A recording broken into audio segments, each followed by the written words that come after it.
So you want to keep your x and your z exactly the same. V cosine u, V sine u. The difference is that we're no longer fixed, right? We're no longer fixed at y equals 0. That y is fluctuating, isn't it? And how does it fluctuate? Where does it live? Where does this reddish, pinkish, purplish, whatever color you want to call this, where does that live? On this plane, right? Which means I can take this plane equation and solve it for y, because that's the piece that's fluctuating. Solve that for y, and you get, what, 2 plus z minus x? Do you know what z is? Well, for us, z is v sine u, and what's x? V cosine u. You're plugging in the component. I should be pointing at that one, but we're saying instead of 0 here in the middle, we have this plane equation, 2 plus the z component. Our z component is v sine u, and then minus the x, but our x is v cosine u.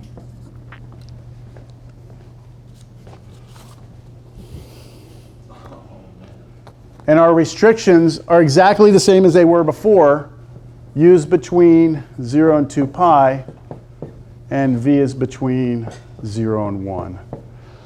If you go and look at this section in the book, the actual textbook, they take about this much time to like go through understanding how to draw parametric surfaces, and they just expect you to like pick it up real fast. I think you have to go through quite a few examples before you start to understand these restrictions and everything like this. So that's why I'm taking time for it. Questions on that?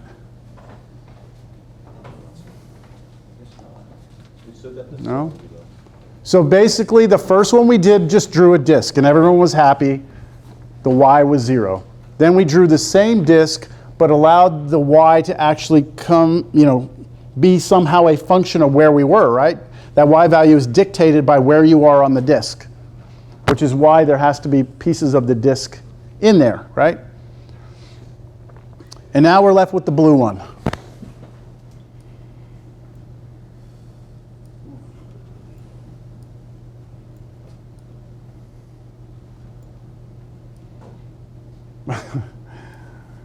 All right, now we want this one. All right, so when you look at this, it's not a disk, right? It actually has a fixed radius. So if you look from straight on, in terms of the xz plane, it looks like a circle with a fixed radius of 1. So I can use cosine and sine with the 1 in front, right? I don't have to vary that at all. That's good news, right? Okay, so let's do that. This one, which one is this? The third one?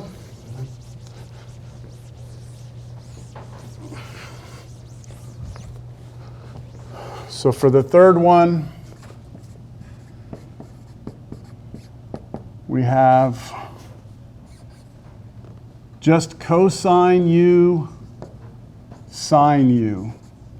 That should draw me a unit circle, right, in the xz plane. Now, I need to control this, don't I? This is a tricky one. I want to control this, don't I? Coming out at me.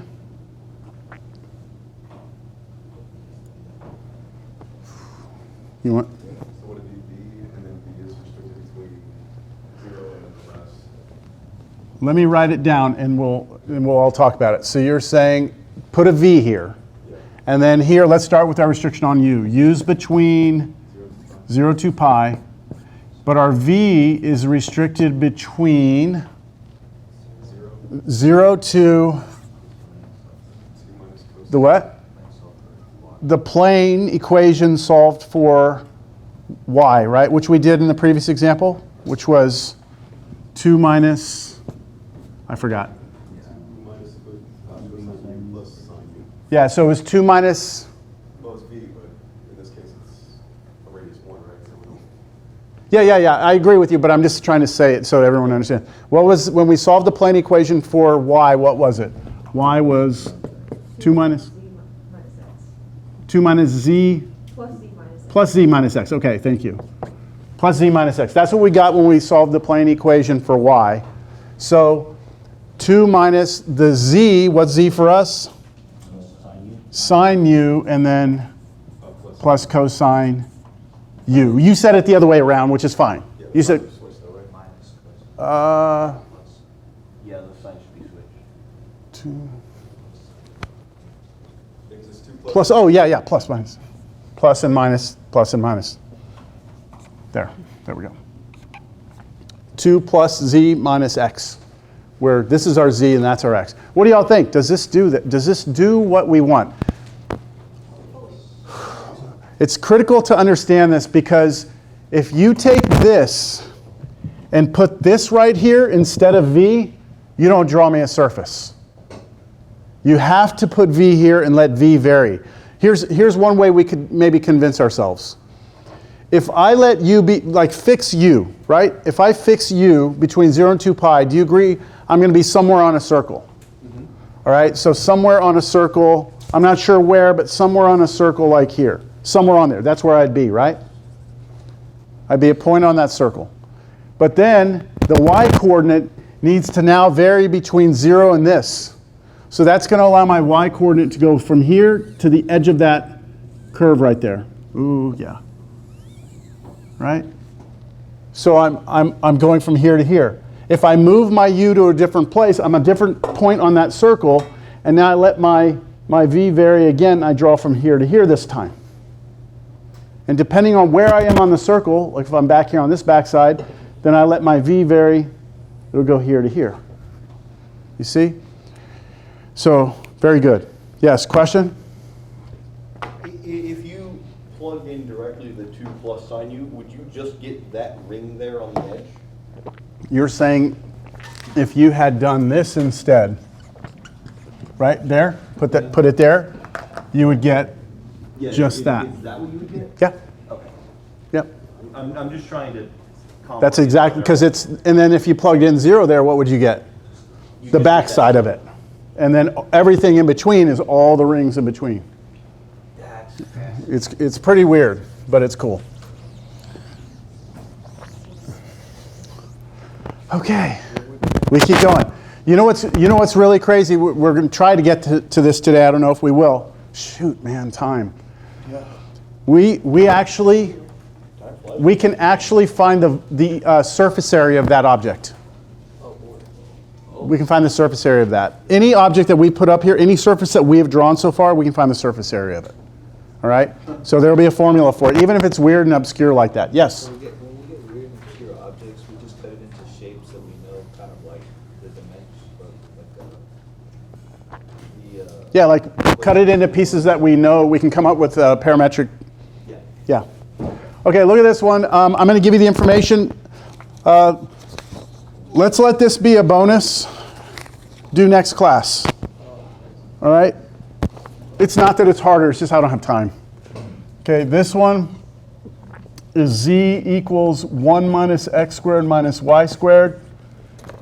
And then the bottom of this, which is just, a disk. So there's two surfaces there.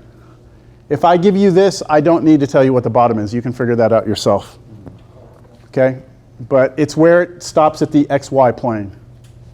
So come up with the parametric functions that yield both of those surfaces, the top cap and then the bottom. Understood? Okay, the next one.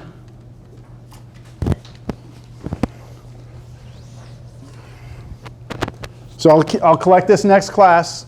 First thing, beginning of class, turn it in, all right? Got to be here, got to be present to win, right? So, all right, this one, this has 4 surfaces. You have this surface here, the green one.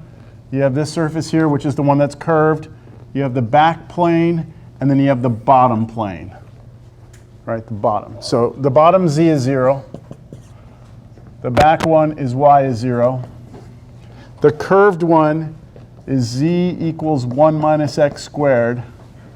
And this one is z equals 2 minus y. Come up with the 4 vector functions,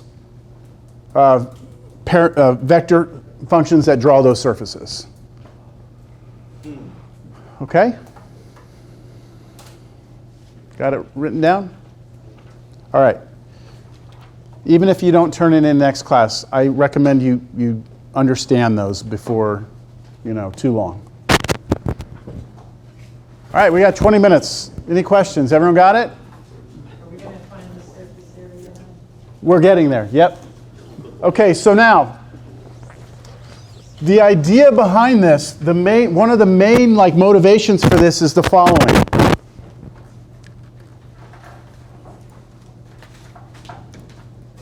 Going back to this idea, right? This is where we started. We say, hey, look, if we want to draw a surface, we can draw it by drawing a bunch of curves and putting them together and drawing a surface. The beauty of this is that if I fix one of the variables, right?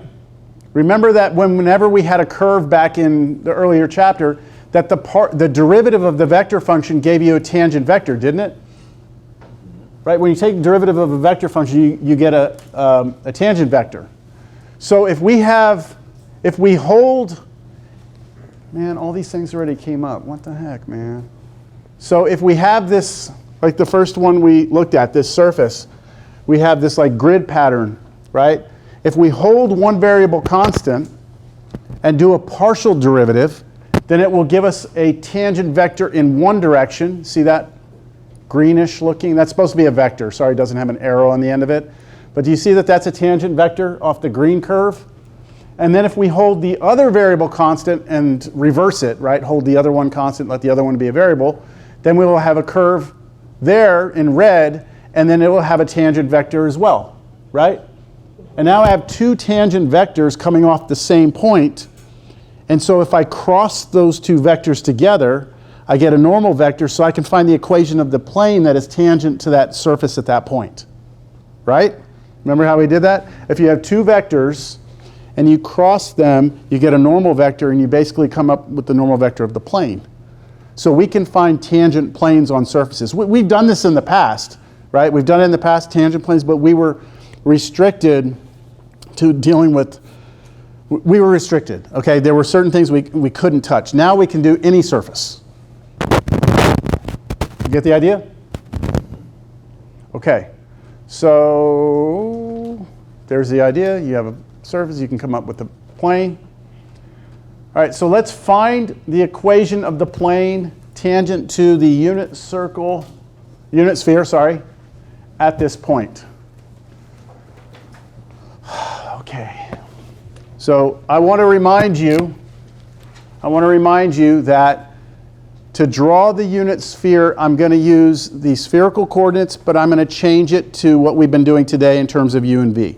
So recall, when we were first learning about spherical,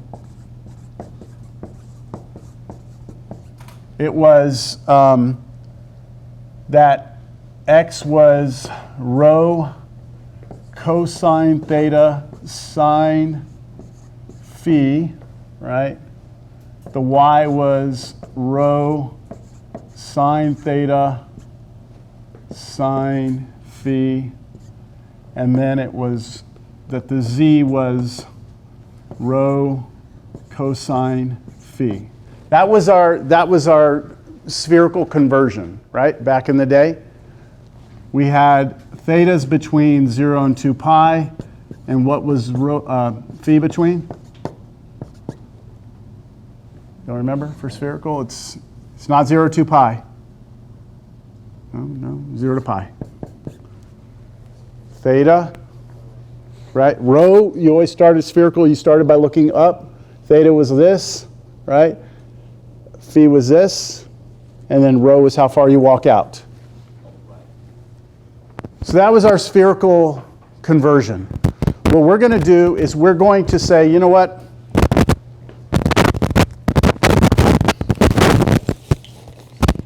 We're going to say, all right, this is a unit sphere, right? Unit sphere. So that's a 1. That's a 1. And that's a 1. And then instead of using theta and phi, I'm going to use u and v instead. So let's do u here, v here, u here, v here, v, right? And then this is going to be u, and this will be v. In other words, I can draw that unit sphere using this vector function. The x component will be cosine u sine v. The y component will be sine u sine v. And then the last component will be cosine of v. My u will be between 0 and 2 pi. And my v will be between 0 and pi. So basically, that big, long, drawn-out thing was just to show you that what we've done before, we could actually look at that as a parametric surface. All right, now, let's find the equation of tangent plane at that point. So I already gave you a point, right? How do you find the equation of a plane? All you need is a point and a normal vector, right? So I need a normal vector right now. To get the normal vector, I'm going to take the cross product of the two partials of that function. So the normal vector for our plane that we're looking for should be the partial of r with respect to u crossed with the partial of r with respect to v.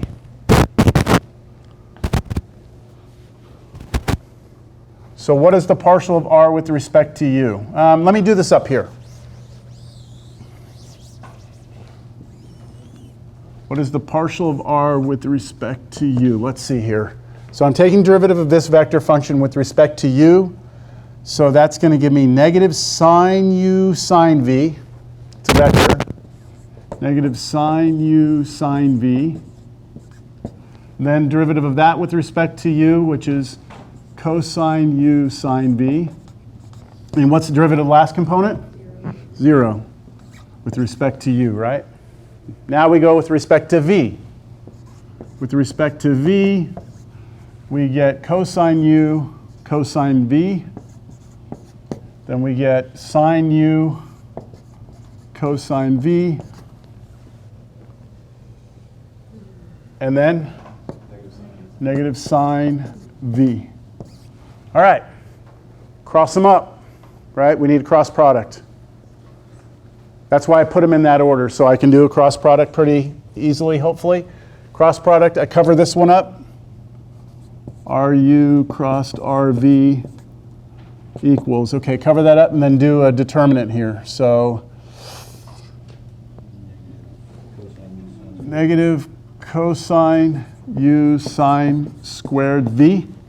So that's this times this, and then minus 0. Yeah? Cross product is a vector, isn't it? I forgot to put the vector there. Then, let me see. I think I worked this out before class, so I didn't have to go through the whole thing.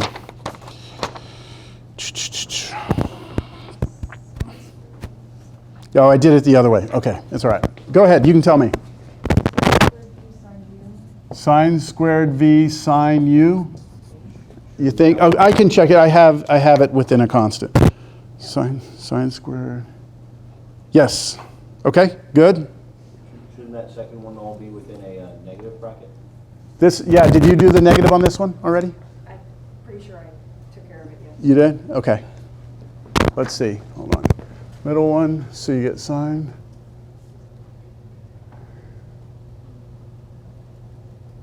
Let me see. Is it negative or not?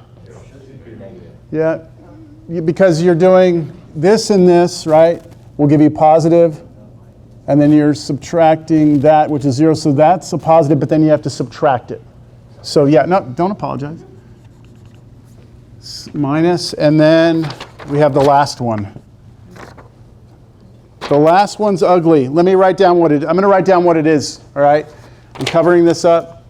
When I do here to here, I'm just going to write it down here because it's going to clean up. Negative sine squared u sine v cosine v, right? Minus, and now this times this, we get cosine squared u sine v cosine v again. Right? Do y'all see that? And now they both have a sine v cosine v and a negative. And if you factor that out, you're left with sine squared u plus cosine squared u, which is 1. And that means our last component is negative sine v cosine v.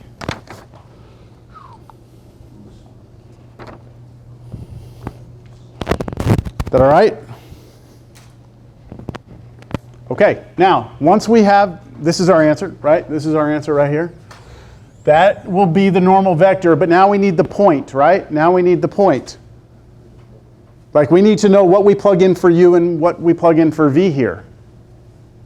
So to do that, we have to go back to the point that was given to us, and we have to ask ourselves what u is given to us and what v is given to us to get us to that point.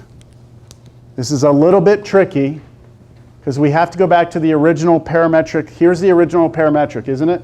That's what draws the surface. What would take me to this point? So the easiest way I think to do that is to think about the last coordinate here, root 2 over 2. Cosine of what gives me root 2 over 2? Pi over 4. There's another answer though. 5. What is it? No. On the unit circle, cosine is the x-coordinate here, or couldn't you be here? So 7 pi over 4 would also work, right? But if you try 7 pi over 4, it won't give you, into here, it won't give you these two numbers. So without going through too much detail, are y'all okay with me saying that here v would have to be pi over 4? Right? V would have to be pi over 4 to give you that. And then once you know what v is, what's that? Sine of pi over 4? Root 2 over 2? Sine of pi over 4, root 2 over 2? But you need it to be root 2 over 2 and 0, which means you need this one to turn into a what? 1. And you need this to turn into a 0. So what angle gives you that? 0. So u must be 0. Okay, I'm skipping over that. I'm glossing over that really fast. That if u is 0 and v is pi over 4, that takes you to that point. Once you know what that is, you plug in 0 and pi over 4 into this, and that'll give you your normal vector. Once you have your normal vector, you then have a point, and so you just put, you don't know what to do with that? I don't want to take this any further. Do y'all know what to do with it? Plug this and this into this, that gives you your n. And then that would be, we have a generic formula for the plane, right?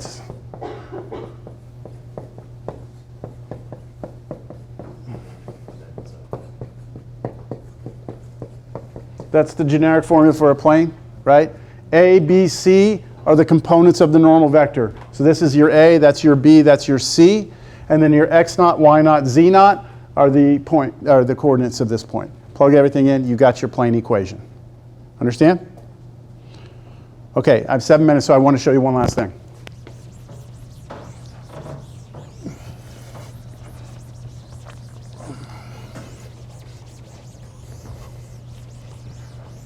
I want to keep that on the board right there.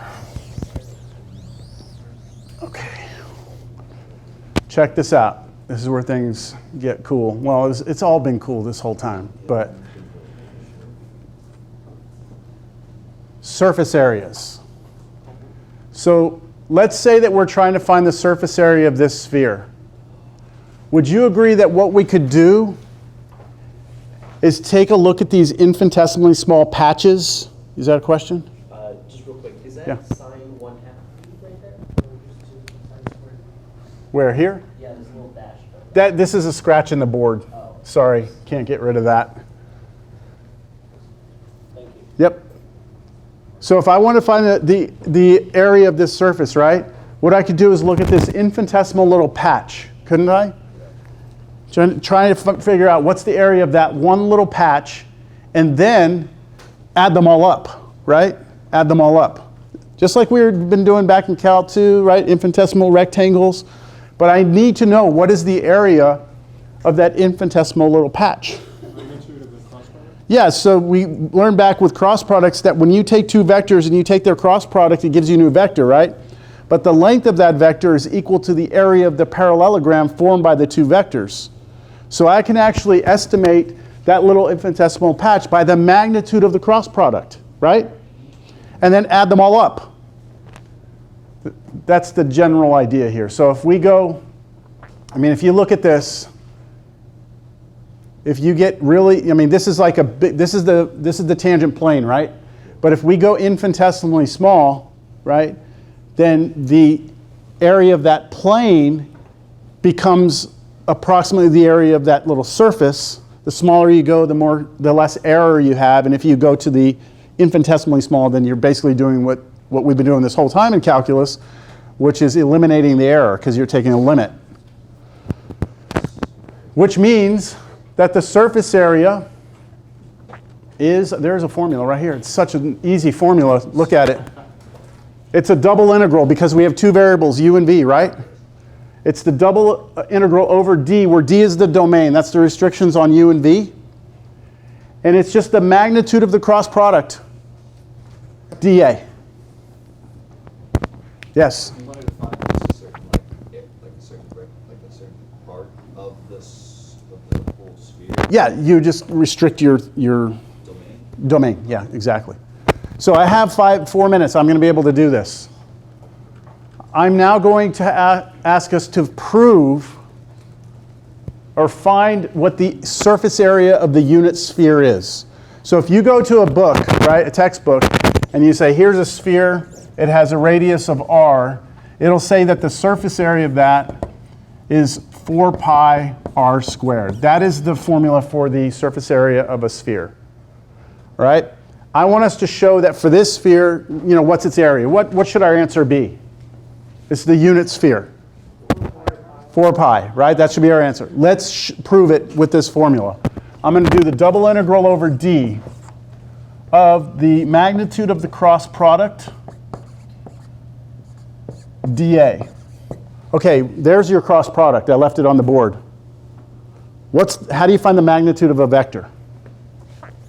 So if I want the magnitude of this cross product, yeah, you just take the square root of each of these things squared and put together. You all ready? This is going to be fun. Square this, no negatives anymore, right? Cosine squared u sine to the fourth v, right? Square that, plus sine to the fourth v sine squared u. Square that. Sine squared v cosine squared v.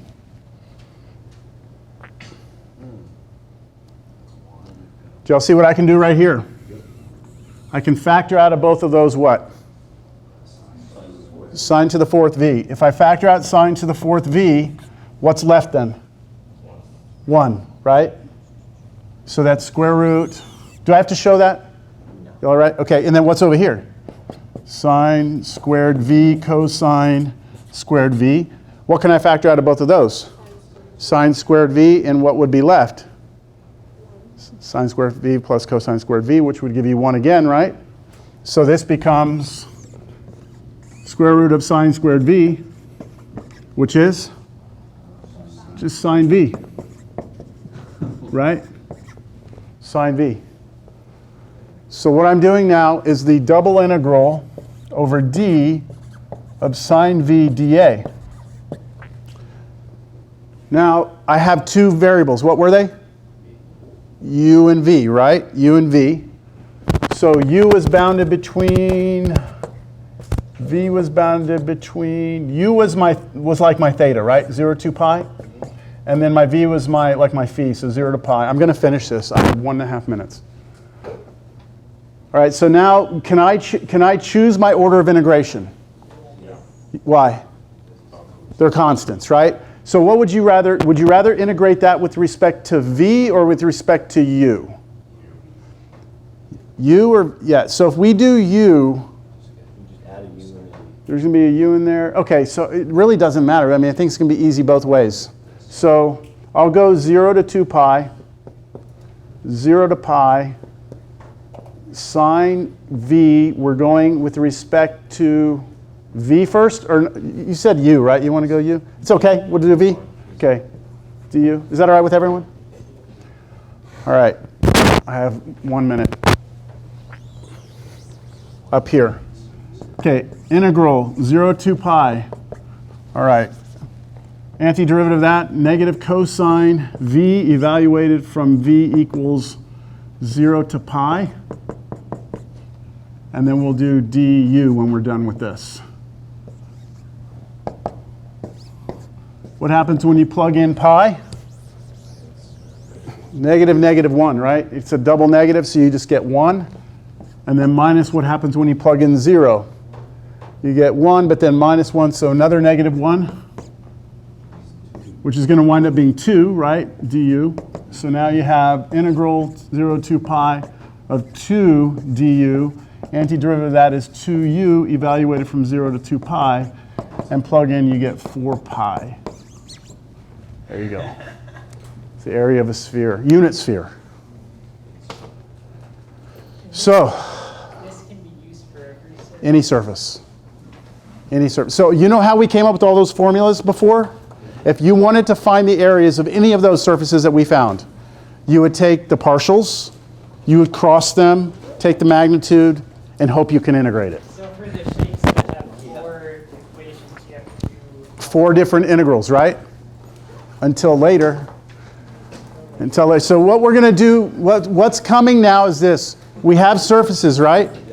What we want to imagine now is a surface, right?